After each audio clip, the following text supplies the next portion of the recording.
Good morning, everybody. This is the Cigar Show with your hosts, Randy Rankin, the beautiful Faith Hill, Hello. the sexy Big Tony Gomez. Faith Hill?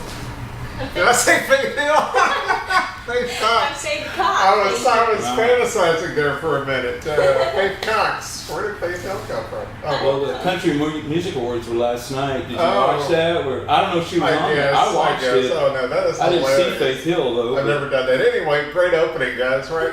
Anyway, I'm Randy Rankin. This is Faith Cox and Tony Gomez. We're on episode 5, and we thank you for joining us. We're here at the lovely Calypso Cigar Shop and Lounge here in Richardson, Texas, and we are just off of North Central, just south of Collins. So come by and see us. We carry some of Tony's cigars. Got a great selection. Come by and see us. We'd appreciate it. And Matt would as well. Special thank you to Jerry Morris for getting up early and helping us out and producing our show today. And we're just going to jump right in it. Yeah. So what are we talking about today?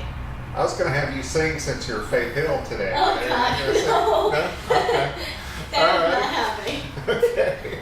Well, I was just thinking it would be something, because you're new to cigars, Mm-hmm. and I was thinking that one of the most important things when you first learn or want to start taking up cigar smoking is the importance of a good tobacconist, or the person at the store that points you in the right direction, hopefully.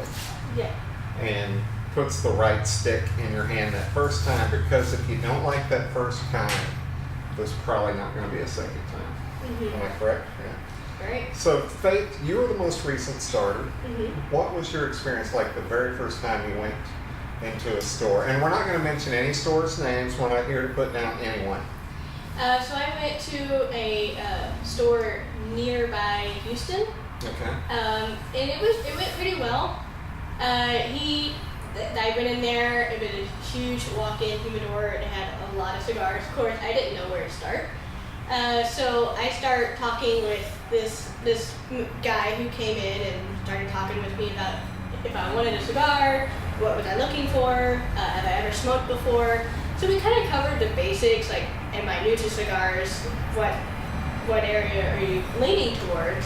Of course, I didn't know any of the vocabulary, so I didn't have a clue what he was talking about at first. So he kind of said, well, you're going to want to start with a lighter cigar. He pointed me in the direction of acids. I smoked my first cigar, which was an acid blondie. I loved it. It was delicious. Of course, then I went for more cigars. I started with acids and different types of acid cigars, and then moved on to bigger, better brands. Okay. And so that was my first experience. Okay. He didn't say much about the cigars themselves. Okay. Just more about how new I was to the cigar industry. So it took me a while to learn the vocabulary of cigars. Okay. All right. So did you feel like he was pushing you towards something, or did he genuinely give you some, you think he gave you the impression that I'm really trying to help put the right stick in her hand? Like I said, he didn't actually mention any other cigars. Okay. He just mentioned... So he steered you a little bit, but that's still, that's not, Yeah. not right or wrong. It's just, you'd hope he'd go a little more in depth, but, Right. he did. Ultimately, he gave you a stick that you liked, so... Yeah. So I guess he did a pretty good job. So he did his job, absolutely. Now, just a little background. I've got 7 years of retail in the tobacco industry, 3 years as 3 additional years as an outside rep in the cigar industry. Tony's got several years of retail experience. He's currently a rep. So we've had many different experiences with customers coming in. The one thing I always try to do when a customer comes in is find out if they have smoked or not, as your person said. Mm-hmm. And if they have, try to find out something. What have you had that you liked? And most of the time they don't know. I just remember I had a cigar. Was it stronger? Was it milder?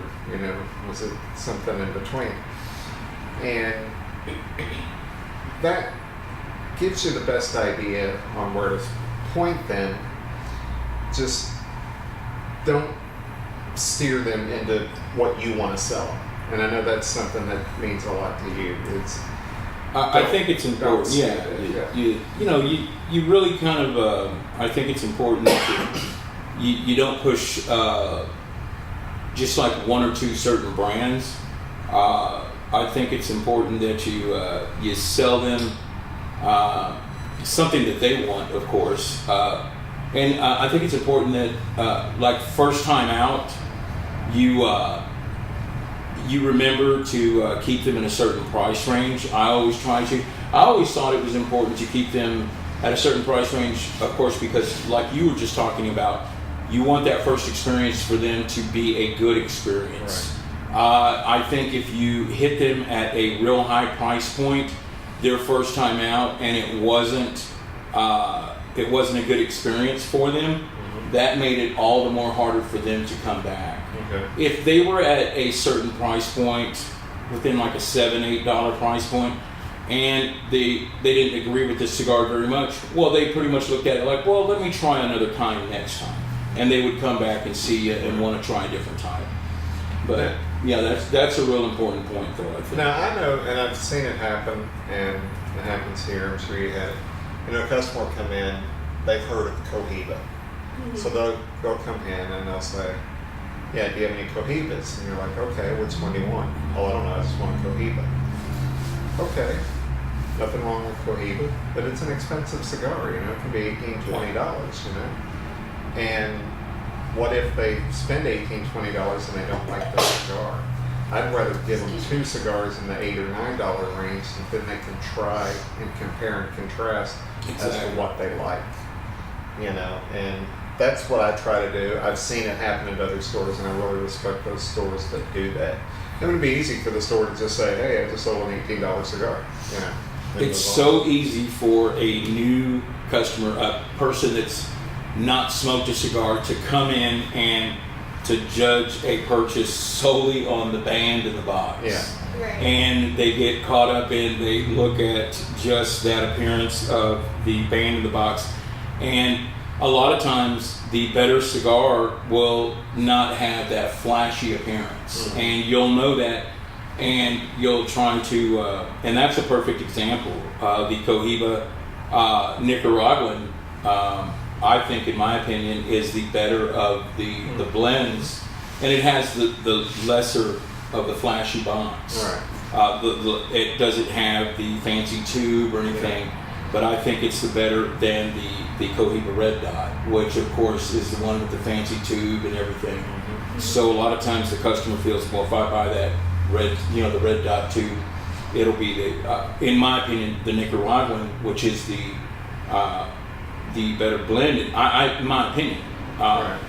But they will look at the tube and think they're getting a better cigar. But so there's things like that you got to kind of steer them around, and you just kind of advise them about stuff like that. Right. And that's what that's your job as a tobacconist, right, and a retailer, to kind of help them about stuff like that. Right. Well, that's going to conclude our first segment. We're going to continue this topic because I think we've got a lot to say about it. But I do think we need to address the film Hand Roll that we've been promoting. Last night was the night that it aired, and because of varying circumstances, none of us got to go.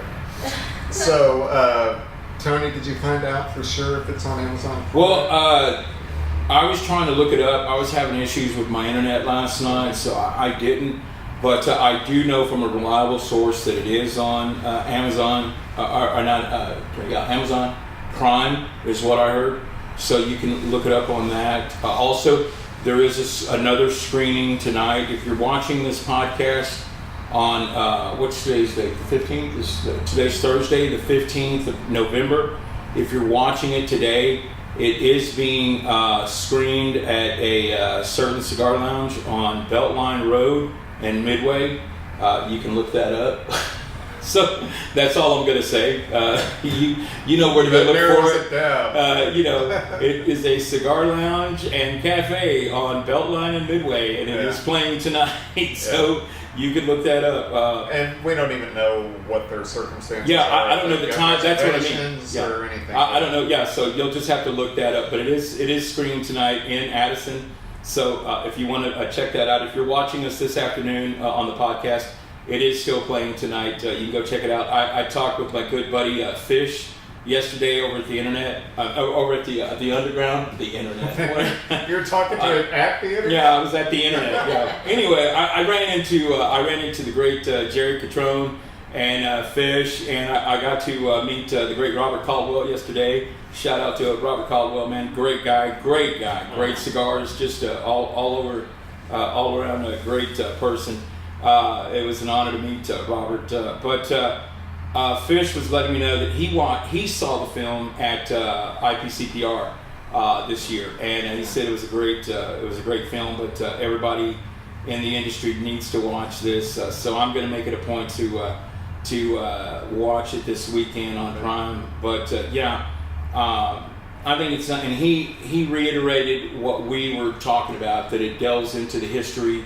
And it talks to Nick Perdomo, and it talks to a lot of guys in the industry. Rocky's in it, like you said. So there were a lot of points that we talked about, that we covered, that we saw in the trailer. And I was asking Fish about it. He said that what we were talking about, that we were pretty much dead on as like what we thought about it. So okay, cool. So anyway, check Amazon Prime. Sorry we didn't get to see it to give you a review. That was our plan, but it didn't happen.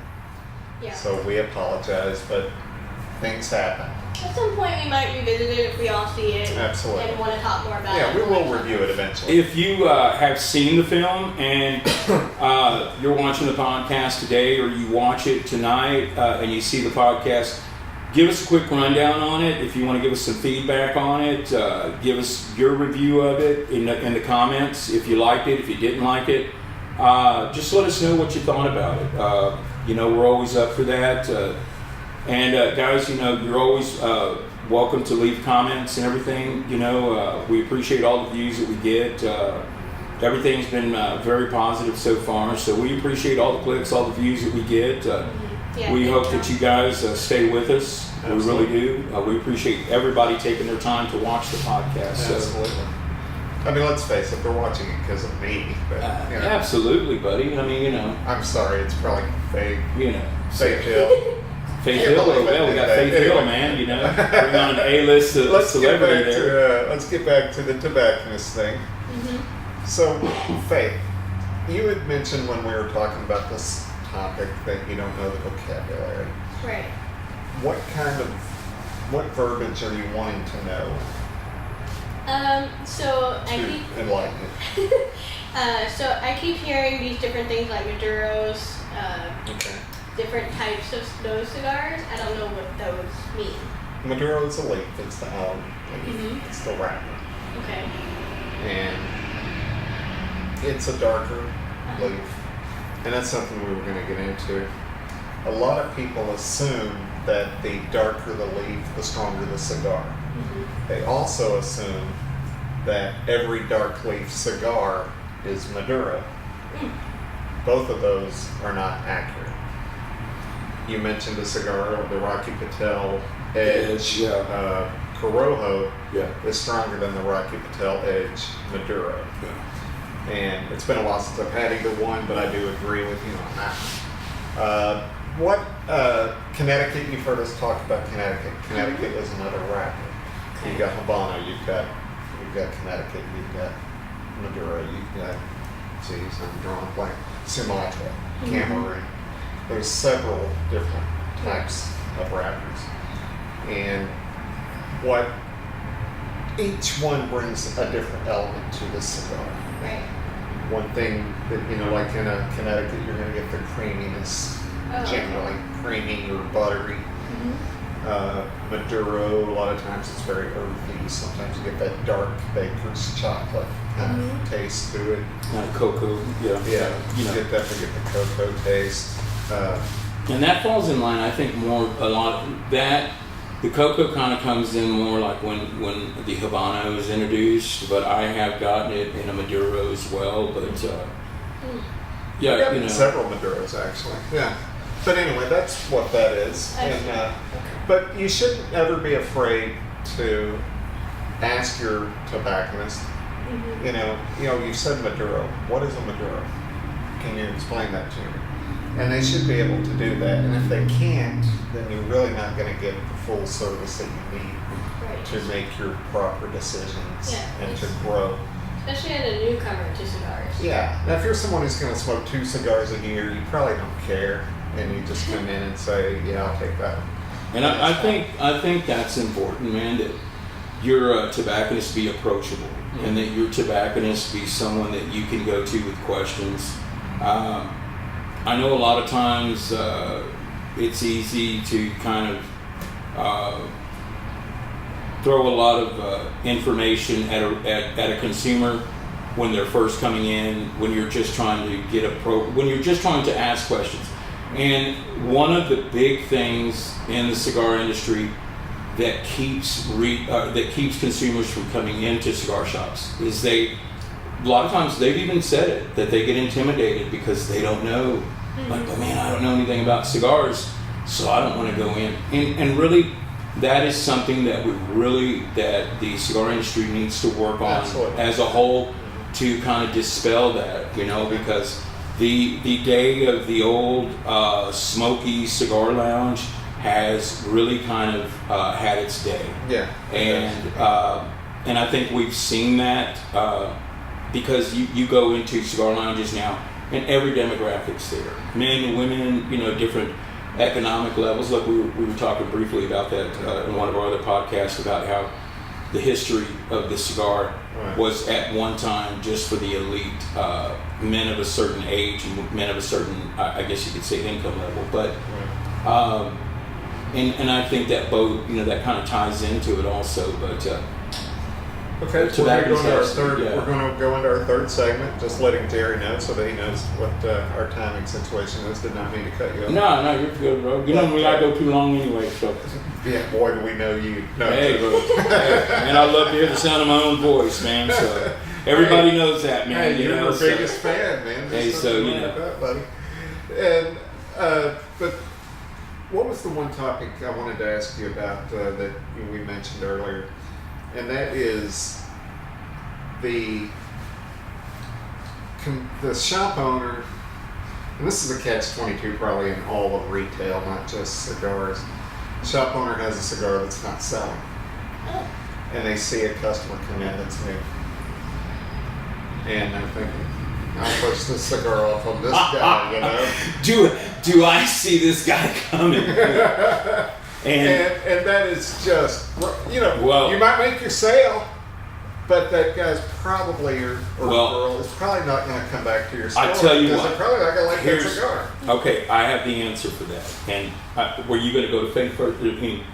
Yeah, I mean, have you ever had anyone that you felt like they were just trying to sell you a cigar just because they wanted you to buy that cigar, period? I had one gentleman who kept mentioning the same cigar over and over. I'm sorry, I already apologized to you for that. Not you. But just mentioning it like two, three times, and I was like, okay, well, what else do you have? I don't know if I would like that. Let's go more Connecticut. I know I like Nicaraguan tobacco. And he's like, well, if you like that, you'll really like this. You should really try this. So see, and I think not to just to kind of make a point. I think sometimes there are shop owners that say, hey guys, if you sell X amount of these, I'll give you this bonus or whatever. Sometimes that is thrown out there with monthly incentives. Yeah. So you got to kind of be wary of that. Yeah. So yeah. I think the limit should be mention it twice or so, but like once you mention it the third or fourth time, you're like, okay. Then it really feels like he's shoving that cigar in your face. Definitely. Yeah, and that's just wrong. Yeah. You really got to take the time in any retail industry, but especially this one. There you go. Because you had mentioned something about how the lounge situation has changed. And a lot of that's been brought on by the internet. There are shows like this on YouTube that you can watch. A lot of great cigar review shop podcasts out there. And there's cigar groups all over the internet. There's cigar groups all over Facebook. And so the cigar smoker has gotten far more savvy as to what they're doing and what they're smoking. Mm-hmm. So you really can't pull a fast one on anyone. Not so much anymore. No, it really becomes difficult, which is good because they shouldn't be trying to pull fast ones on you anyway. Yeah. They should really be trying to put something in your hand that you like. Yeah. We have a customer that when he comes in, he always asks me for something new. And most of the time I'll show him what we have new. But one time he came in because I like something new. We had 4 new lines come in, and I said to this gentleman, I said, yeah, we got 4 new lines in, but knowing what you smoke, you're not going to like any of them. Mm-hmm. I was just honest with him. And he said, you sure? And I said, yeah. He goes, well, give me one of them. Let me try one. And he comes back and he goes, yeah, you were right. And a good tobacconist should know what the person smokes. Mm-hmm. And don't just shove something new in this person's face because you know what they like. You see what they buy all the time. Yeah. You're not going to like that. So. And what you've done there is you've built a relationship with your customer. And if that customer will now trust you, and there becomes a relationship of trust with that customer and that tobacconist, smoker and tobacconist. And that is what you're trying to achieve. Exactly. So you've done it, yeah. And I'm the first to admit that I don't always recommend the right cigar, but I recommend the right one more often than not. But because I've got a good track record, like the customers here trust me, and if it's a bad one, they'll be like, didn't like that last one, but you've always done me right. Yeah. What else is there? So they give me another chance, because everybody's different. No one's going to like the same of everything. Yeah. But if you've got a good enough track record, you should be able to throw out a clinker every now and then and say, okay, sorry, how about this one? Try this one, And that's actually one of the reasons I come to Calypso, actually, because you have pushed me to the right cigar. Because I do smoke here a lot, so they see what I'm smoking all the time. You were knowledgeable enough to give me a really good cigar. I really liked New World. That was one of the ones I tried recently. And then, of course, they laugh at me because, like, the next 4 times they saw me, I was smoking the New World. Speaking of the New World, I ran into Johnny yesterday, too, at the undergrad. Hey, Johnny, what's up? The AJ rep today. So, anyway, I do have a point to make as far as cigars that aren't selling so well, that there is a solution for that. That maybe you have a lot of them sitting around and they're at a certain price level. In a situation like that, what you do is you wait around for a guy that has a party or something, or a bachelor party or something like that. Mm-hmm. Okay, he has 20 guys showing up. More than likely, 15 of those guys are not going to be cigar smokers. Mm-hmm. Okay, so he doesn't want to spend a lot of money, and those 15 guys are probably going to take about 6 or 7 puffs, set that cigar down, and continue drinking and carousing for the rest of the night, and that cigar is going to go unsmoking. Yeah. So you explain to this guy, so hey man, so really what you're looking for is you're looking for cigars that these guys are going to want to smoke for a little bit and take pictures with and, you know, have a good time with and drink and sit down, and, you know, they're not really going to pay attention to the cigar, but you want to hand out cigars at your bachelor party. I got one for you. I'll make you a nice deal on them. You know, you discount it 10, 15%, whatever. Mm-hmm. And you let them know the situation with it. And that's a lot of time. That's a solution to where you can kind of let go of those cigars that aren't moving so well. Right. That's a solution you can do. I've done that before. You let them know that, hey, it's a cigar that you can work a deal with them on. It's a situation where you can move the cigar. It gets out of your inventory. Everybody wins.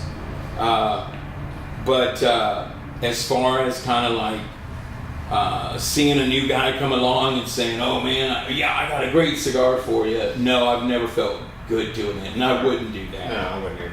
Yeah, but that's a good point, And I know you would never do that. No. So. No, I just got a compliment. Yeah, I know. Yeah, so yeah. He really knows his stuff. Both that is the biggest compliment that a tobacconist can get is when someone comes back and says, "Hey, man, that cigar you recommended was right on. What else can you recommend? Yep. I think that's the biggest. That's just the biggest compliment. Absolutely. But not only that, when somebody else comes to your shop and says, "Hey, man, my buddy told me about you, and can you fix me up?" I've had repeat customers and referrals, so that's even better. Absolutely. Absolutely. Well, we're going to wrap it up today. I hope you learned some information on what to look for in a good tobacconist. As I mentioned, there is a lot of great podcasts on this same topic on YouTube. We're not trying to make you just watch ours. There's a lot out there. So feel free to check it out and really educate yourself. If you have some experiences that you'd like to share with us, please put it in the comments section on our YouTube page, and we appreciate it. Maybe we'll share some of them and have a laugh or cringe with you. Yeah. But, topic ideals too. Yeah, and give us a lot of likes. Tell a friend. Yeah. And we're gonna say goodbye for today. Thank you again to Jerry Morris, our producer. To Jaron Verschwager. Did I get it right this time? I think that's right. He's the gentleman that helps us put it on YouTube. For Faith Cox. For Big Tony Gomez, I'm Randy Rankin. We are here at the Calypso Cigar Shop and Lounge in Richardson, Texas. Thank you to Matt. And we will see you next time. Happy Thanksgiving, everybody. Happy That's it. Bye. Just smoke it, baby.